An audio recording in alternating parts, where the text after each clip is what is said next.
আল্লাহর কোরআনের সবচাইতে দামি আয়াত, the greatest verse in the Quran. উবাই ইবনে কাব রাদিয়াল্লাহু তাআলা আনহুকে বিষ্ণু সাল্লাল্লাহু আলাইহি ওয়াসাল্লাম জিজ্ঞেস করলেন, উবাই বলো তো কোরআনের কোন আয়াতটা সবচেয়ে সেরা?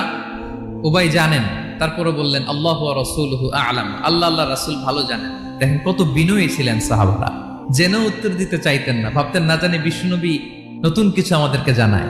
বিষ্ণুনবী আবার বললেন, তুমি কি জানো কোরআনের সবচেয়ে শ্রেষ্ঠ আয়াত কোনটা? এবার উবাই ভাবলেন এবার আমি উত্তরটা দিয়েই দেই। তিনি বললেন আয়াতুল কুরসি, আল্লাহু লা ইলাহা ইল্লা হুয়াল হাইয়ুল কাইয়ুম, এটা শ্রেষ্ঠ আয়াত। বিষ্ণুনবী খুশি হয়ে উবাই ইবনে কাবের বুকে একটা চাপড় মারলেন, এরকম আদরের চাপড় দিয়ে বললেন, লিয়াহনিকাল ইলমু ইয়া আবুল মুনজির, হে আবুল মুনজির, জ্ঞান এবং প্রজ্ঞা তোমার জন্য মোবারক হোক, তুমি ঠিক বলেছো। সুবহানাল্লাহ পড়ে। তাহলে এই প্রথম ইনফরমেশনটা আজকে জানলাম, কোরআনের সর্বশ্রেষ্ঠ আয়াতের নাম ৬,২৩৬টা আয়াতের মধ্যে থেকে সবচাইতে দামি আয়াত এটা।